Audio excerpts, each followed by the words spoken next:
Right now on IUSTV News, shutdown looming, how Congress is working to pass a spending bill. Plus, Monroe County could soon see higher income taxes to help pay for construction of a new jail. What this could mean for your wallet coming up, and where you can voice your own opinion. And a day of hope became a day of breaking records. We have the numbers from IU Dance Marathon's annual fundraising drive.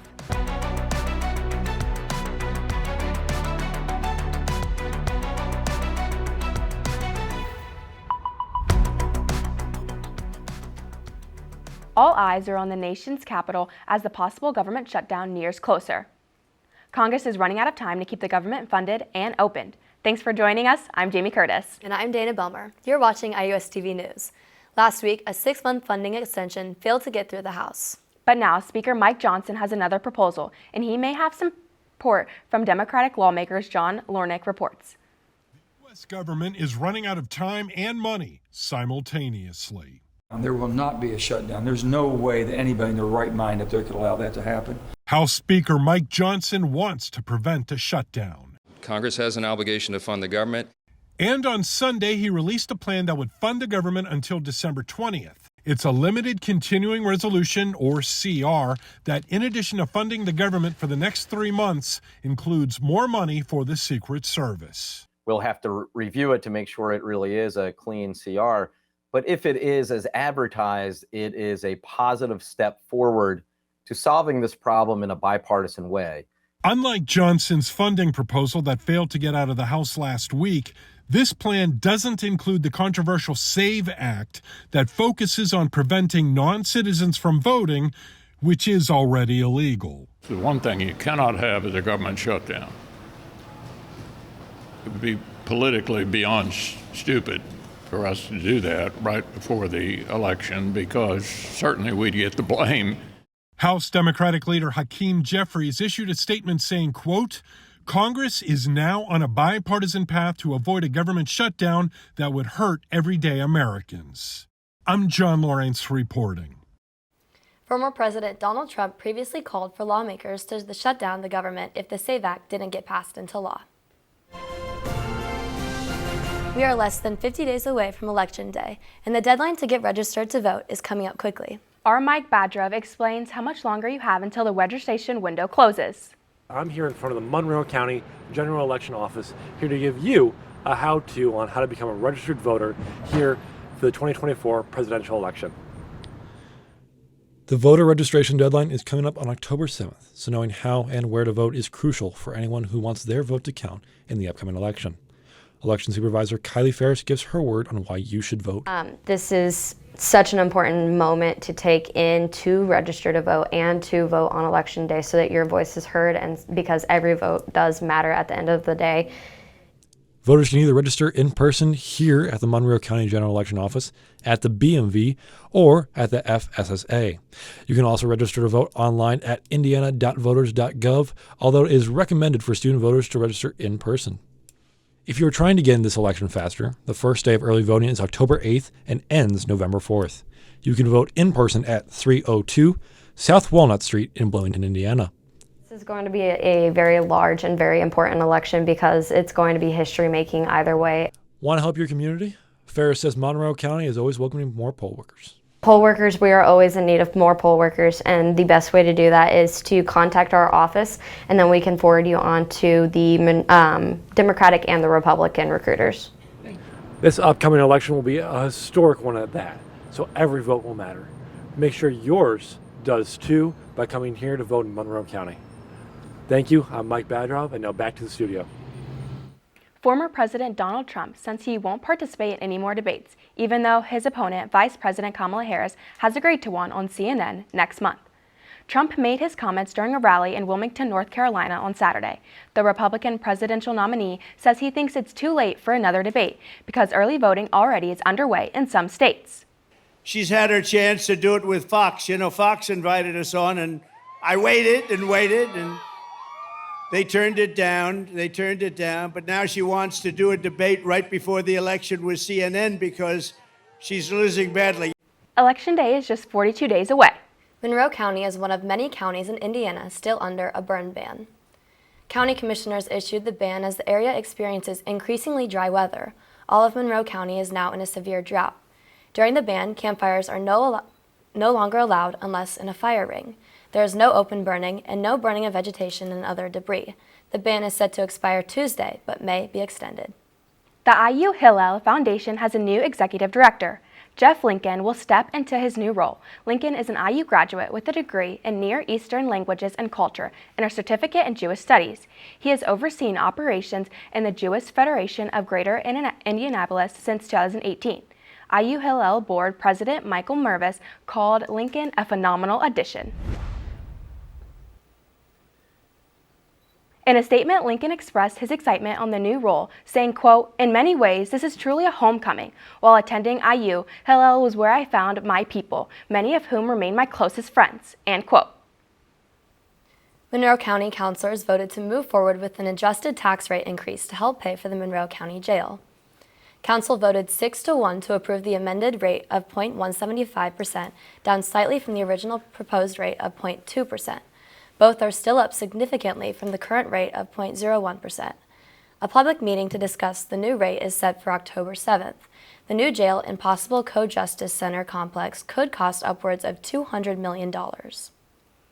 A Bloomington woman charged with a hate crime for stabbing a Chinese-American IU student in January of last year has pleaded guilty. Billy Davis now faces up to 10 years in federal prison. She will also have to pay restoration to the victim. Davis admitted to stabbing the woman in the head 10 times. David said she did it because the woman was Asian and there would be one less enemy. She will be sentenced in December. As flu season approaches, an opportunity to combat the sickness is making its way to campus. The Student Health Center is offering free flu shots throughout flu season to encourage Bloomington to stay healthy. The flu shots are free and available for enrolled students, faculty, and staff for IU. These shots are by appointment only and must be scheduled online. Tuesday is the last day of the September program. It returns in October. A few astronauts are back on Earth after a stay at the International Space Station. Still ahead, how long the trio was up in space and the moment they touched down this morning. Plus, a mass shooting in Alabama leaves 4 dead and dozens injured. We have the latest on the investigation as that community grapples with the violence. But first, IU Dance Marathon sets a new single-day fundraising record with the annual Day of Hope campaign. We have the final tally on the other side of the break.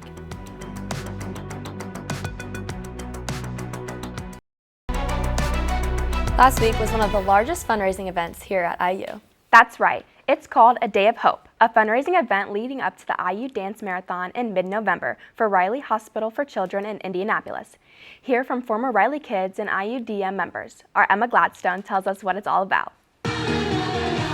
No, this is not a dance party. It's a fundraising event. 18 committees securing donors toward one main goal: the IU Dance Marathon in November. For IU sophomore Erica England, it's personal. She was just 6 months old when she was diagnosed with a form of eye cancer called retinoblastoma. Being someone who went through that and has that close connection to Riley, it's so emotional. Erica lost an eye, underwent 6 rounds of chemotherapy, and spent 13 years in and out of follow-up care at Riley. There are hundreds of former Riley kids like Erica at IU, helping raise money for the place that saved their lives. This is Alumni Hall. IU Dance Marathon members will be gathered here for majority of their day, trying to do anything and everything they can to raise as much money as possible and gain as many donors as possible for the kids. Although things look a bit quiet right now, things will look drastically different on the Day of Hope. This is a Day of Hope, a day of cheering, dancing, and above all, raising money for the kids. When a cancer patient at Riley gets cleared for cancer and they no longer have cancer, they ring a bell. Erica has been cancer-free for 18 years now. The retinoblastoma, that wasn't very well researched when it was my age, but now the odds has drastically decreased since I got diagnosed of losing your eye, and that's because of the people who raise so much money. Money that translates into magic. I'm getting goosebumps thinking about it. It was so special. This year's IU Dance Marathon kicks off November 15th and runs for 36 hours. 4 people were killed and at least 11 others were hospitalized after a shooting in Alabama over the weekend. Birmingham police say that it just happened after 11 Saturday night. Police say there were multiple shooters, each firing multiple shots. So far, no one has been arrested.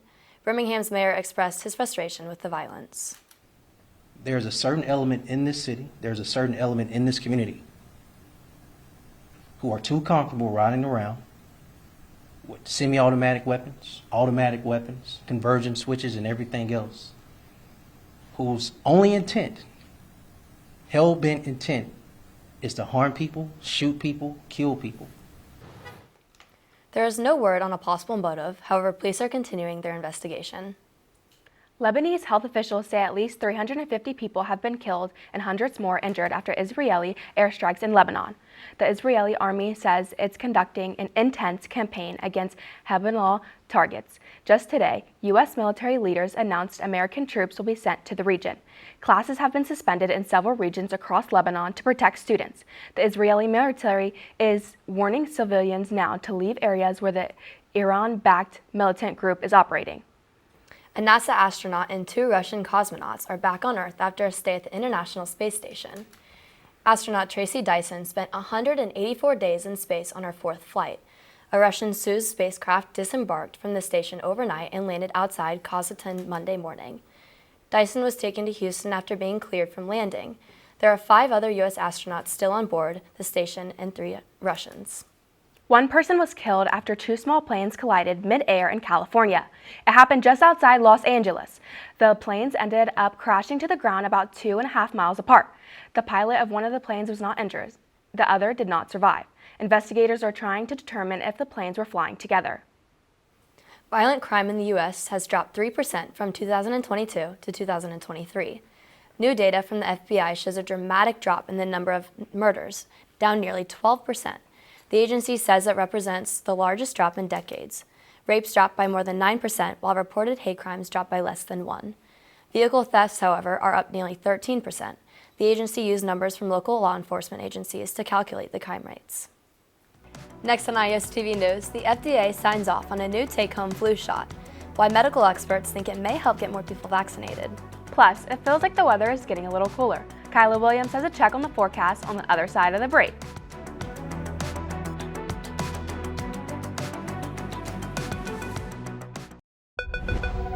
There's a new weapon against the flu that's now approved by the FDA. The agency gave the green light to an at-home version of the flu vaccine, and while it won't be available to help with this respiratory virus season, some experts hope not having to get a shot at a doctor's office or pharmacy will encourage more people to get protected. In today's Health Minute, Mandy Gaither has more on how the vaccine works. It's a first in the fight against flu. On Friday, the FDA approved the first needle-free influenza vaccine that can be administered at home. I think that's good news. I think the idea is to get people vaccinated and to get their immune system up. Flu Mist is a nasal spray that's been used to protect against influenza in the U.S. since 2003. It's currently available with a prescription in pharmacies and other healthcare settings for people ages 2 to 49 who aren't pregnant. The manufacturer plans to make the vaccine available for self-administration through a third-party online pharmacy, which will prescribe and ship the vaccine after reviewing a screening and eligibility assessment. This option is expected to be available in time for the start of next year's respiratory virus season. It's very simple. It's basically one spray each nostril to get the full dose for an adult. Dr. Jesse Bracamonte with Cleveland Clinic says this approval will help make it more convenient to protect against flu, but he says the vaccine contains a live but weakened version of the virus, so it's not for everybody. So there are certain conditions that are not able to take the flu mist, such as if you're on immune-related medications that suppress your immune system, you have HIV, and there's some particular immune-related issues that you'd have to talk to your physician or your clinician to make sure that that vaccine is right for you. For Health Minute, I'm Mandy Gaither. Turning to weather now, we've got some much-needed rain over the weekend. It's also a little cooler. That rain out there today, it was really needed. I was not surprised. I was not expecting it either. Neither was I. My umbrella hates to see me coming. Well, let's welcome Kyla Williams onto the show. Hey. Yes, can you give us an update on this weather for this week? Yes, so although this weather was unexpected, let me tell you what you can expect. For the day planner, at 8 a.m. we're starting off at 59 degrees with a little cloudy skies, but it is expected to clear out throughout the day, with 12 p.m. being at 72 degrees and the highest being 77 at 4 p.m. IU football versus Maryland Saturday at 12 p.m. We're expected to be rained out, but it's starting at 66 degrees and it's expected to rise again. It is supposed to be raining all day, with the highest being 78 degrees at 12 p.m. and dropping back down to 70 at 4 p.m.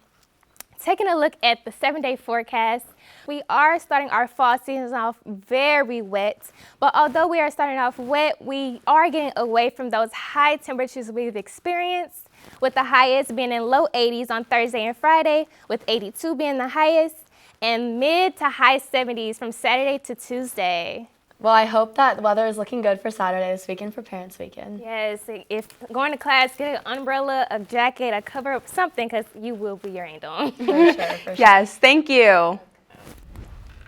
Next in sports, your Hoosiers are now 4-0 as they chug in on the regular season. Allie has the recap in sports when we come back. Stay with us.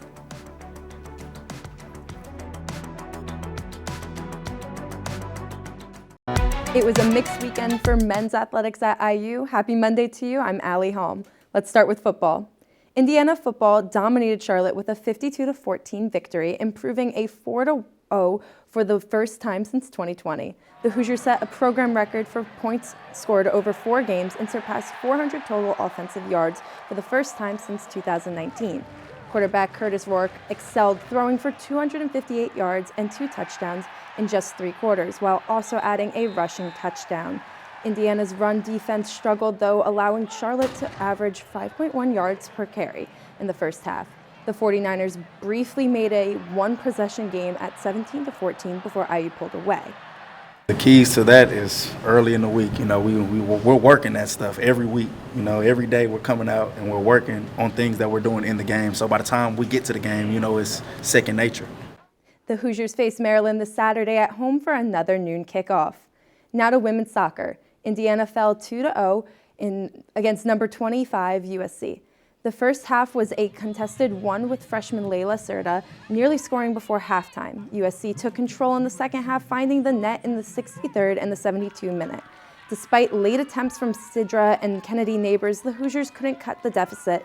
Indiana's all-time series against USC drops to 1-2. It's obviously a tough result, disappointing result. Proud of the team of how they came out after the result against UCLA. It was obviously a tough result as well, and I thought that we played overall well. There's still plenty of things to improve upon. Next, the Hoosiers will head to West Coast to face Oregon and Washington. The Indiana Fever now. Caitlin Clark is having a remarkable first season in the WNBA. Most recently, Clark was chosen as the AP Rookie of the Year, and Clark was also named the AP's All-WNBA First Team and the All-Rookie Team. The 22-year-old became the first rookie to record a triple-double. Clark also holds the record for the most three-pointers made by a rookie in the league history. She led the Fever to its first playoff appearance since 2016, and the team lost to the Connecticut Sun in the Game 1 on Sunday. Game 2 is scheduled for Wednesday. And for the latest on all things IU sports, be sure to tune in each week to the Hoosier Sports Night. You can catch it on Thursdays on IUSTV. That's all for sports. Back to you at the desk. All right, Allie, thank you. Let's get one last check on that 7-day forecast. Yeah, of course. Looking at the 7-day forecast again, we are expected to be rained out and drained out. But despite the rain, we do have those cooling temperatures, with the highest being 82 and the lowest being 73 degrees. So just in case, get an umbrella, a jacket, or something. Don't get rained on, and stay safe out here. All right, well, Kyla, thank you. And thank you guys for watching IUSTV News. For updates between newscasts, check out IUSTV.com. And we look forward to seeing you back here on Monday. Take care.